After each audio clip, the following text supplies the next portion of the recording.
Esse vídeo está chegando até você graças aos apoiadores do canal. Considere apoiar nosso projeto no Patreon ou no Padrim. Os links estão na descrição do vídeo e no comentário fixado. China is sending a message to the US. It's ready to fight for Taiwan. Plus, the WHO's China report is a disaster. That and more on this week's China News Headlines.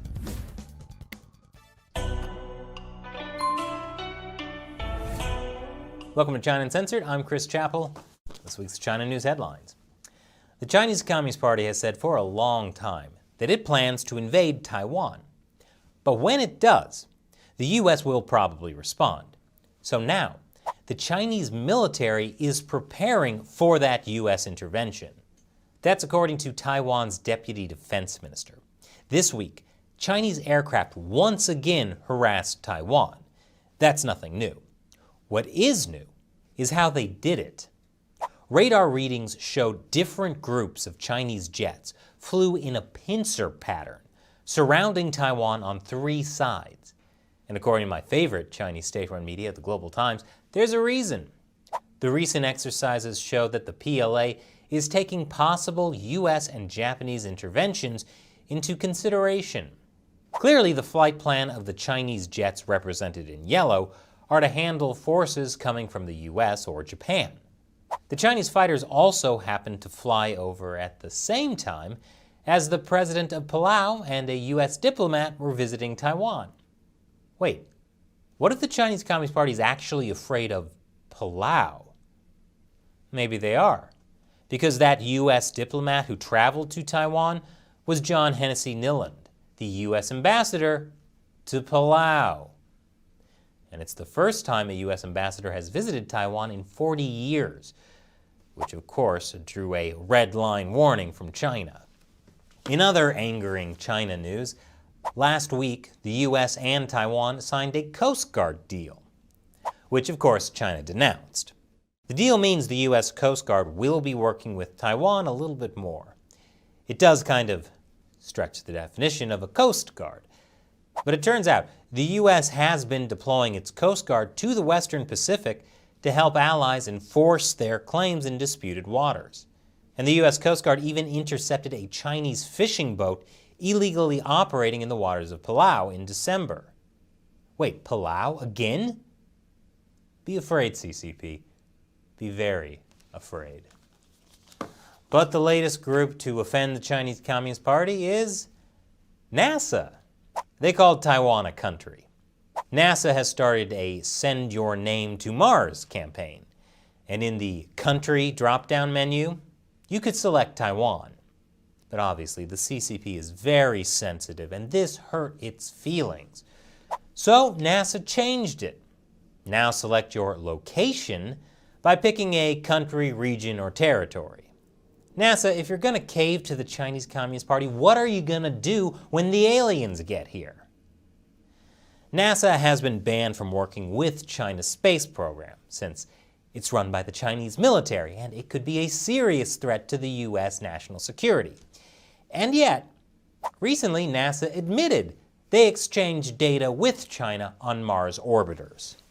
Yeah, well, it was a nice planet while it lasted. But at least the US State Department is taking a harder stance against the Chinese regime. More on that after the break. Welcome back.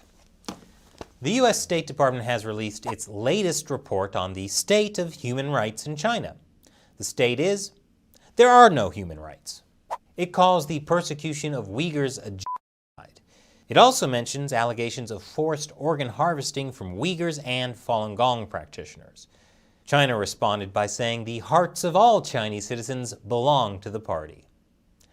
The State Department report comes a week after Secretary of State Antony Blinken called on NATO allies to join the US in countering China. It also comes as the US successfully got its allies to sanction China's abuse of Uyghurs. And a Chinese professor has been caught on camera revealing the secret to China's success. And by caught on camera, I mean he posted this speech on Chinese TikTok. 改革开放国门打开，让老外走进来，技术带进来，车带进来，钱带进来，经验带进来，智慧带进来。中国政府没法抄袭老外，但是中国政府干嘛？哎，可以鼓励老百姓创业，和老外干嘛？合伙学会单干，合伙学会单干，合伙学会单干，合伙学会单干。最后回头一看，厂房攒了，设备攒了，技术攒了，专利攒了，产品攒了，市场攒了，品牌攒了，老外全做完了。现在所以我们的杨外长和我们的王外长才有资格和美国在谈判的时候才那么强硬，你们是没有资格这么给我谈话的。你发现回头看，咱40年就干2次抄袭，一路抄到世界第1排。我们是野蛮抄袭、野蛮复制，什么知识产权、什么专利技术，高再说。可是突然间回头发现2件事情出现了：第一，美国发现不让再抄了。 That's what the Communist Party calls forced technology transfer. We did a full episode about it. Check it out. Also, I've talked about this problem in hundreds of China Uncensored episodes. And yet, foreign companies keep throwing their money and their intellectual property into the China market. What are you doing, Elon? The World Health Organization released its report about the origin of the coronavirus. And no one is happy. Scientists say it only scratched the surface. The White House says Americans deserve better information. The Wall Street Journal calls it the Wuhan whitewash. That's because the report is the result of a close collaboration between the WHO and the Chinese Communist Party. And let's just say, the party might have withheld some data. Not that they have anything to hide. A former head of the CDC says the coronavirus most likely escaped from a Chinese lab, accidentally. But the WHO report says, I don't know, maybe it came from animals, maybe not, I don't know. We might as well have asked a magic 8-ball. But as the WHO report came out, China also announced they're going to prove it came from outside China. You know what? Let's just all say it came from Taiwan. Then China will either have to admit it began in China or admit that Taiwan is not part of China. It's perfect. And after the break, guess which world leaders now have the coronavirus? Welcome back. Both the President and Prime Minister of Pakistan have contracted the coronavirus. It was shortly after they both had their first dose of China's Sinopharm vaccine. These are the things you sacrifice when you ally with the Chinese Communist Party. Sinopharm claims their vaccine is 79% effective, although that has not been independently verified. Until it is, I'll believe it about as much as I believe the coronavirus data China gave to the WHO. The top Chinese diplomat in Brazil has taken to Twitter to mock Justin Trudeau. As tempting as it is, I will not take the Communist Party's side on this. The Chinese diplomat tweeted, "Boy, your greatest achievement is to have ruined the friendly relations between China and Canada, and have turned Canada into a running dog of the US. Spendthrift! Spendthrift. There are way better insults than spendthrift. Why not try dunderhead? I mean, Trudeau is a real afternoon farmer. All hat and no cattle, am I right? A real He's a galumphing milk-soft rambunctious sauce box. Now this may shock you, but a new study has found that Chinese loans to developing nations may pose some problems. The study looked at 100 Chinese loan agreements in 24 countries. This is the first study of its kind. And apparently, loans from the Chinese Communist Party impose unique conditions on borrowing nations, which could be giving Beijing undue influence over their economic and foreign policies. They also all contain confidentiality clauses that prevent these countries from telling the public what's actually in the deal. Transparency, with Chinese characteristics.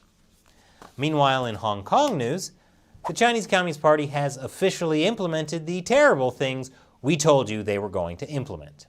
Among other things, the party now demands that only people who demonstrate loyalty can run for office, which makes it pretty much impossible for pro-democracy politicians to ever run again.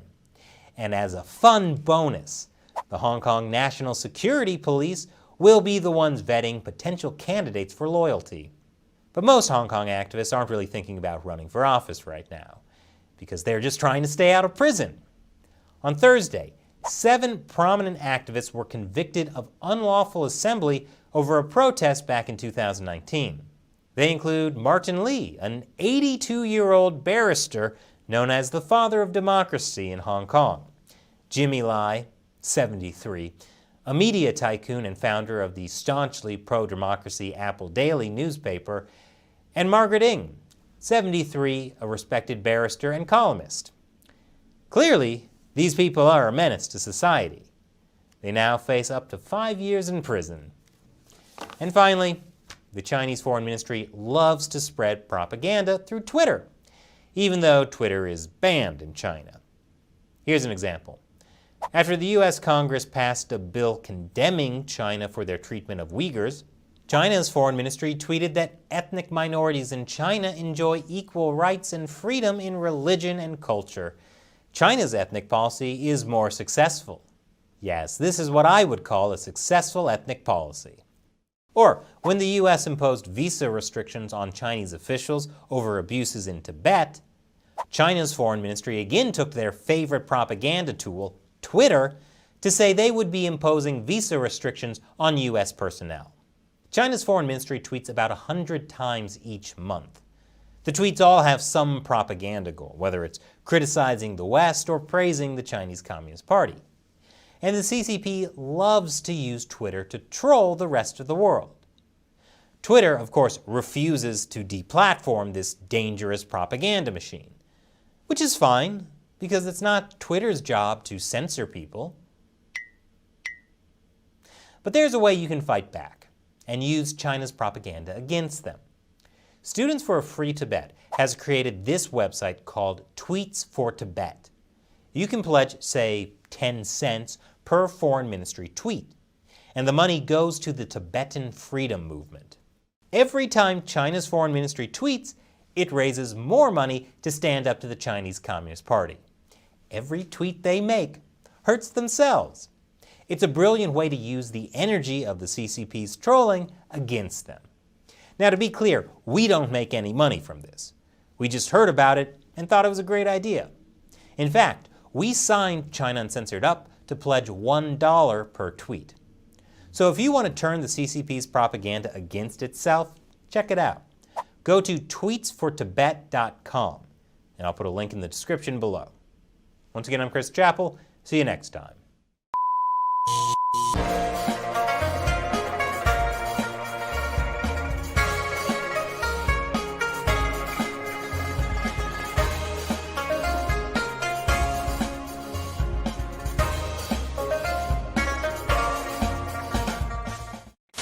Olá pessoal, tudo bem? Aqui é o tradutor. É graças a essas pessoas incríveis que eu posso estar trazendo conteúdo pra vocês. O Warlei, a Sandra, a Majestade, o Thiago, o Antônio, o Arthur, o Carlo, a Erika, o Rubens, o Caio, o Flavio, o Gustavo, o Vunho, a Spanish.vaz, o Eduardo, a Renata, o João, o Henrique, o Leonardo, a Iracema, o Eduardo Maluf, o Anderson, o Daniel, o Morandi, a Atena, o Beg, o Bruno, o César, a Erika Santos, a Fabiana, a Fernanda, a Josiane, a Kátia, a Maria Margarete, o Warlei, a Sandra Paula, o William, a Cláudia, a Rogéria, o Leonardo, o Marcelo, o Wesley e o grande Pablo. E é isso aí pessoal, não se esqueçam de deixar seu like, seu comentário e até mais. Fui, grande abraço.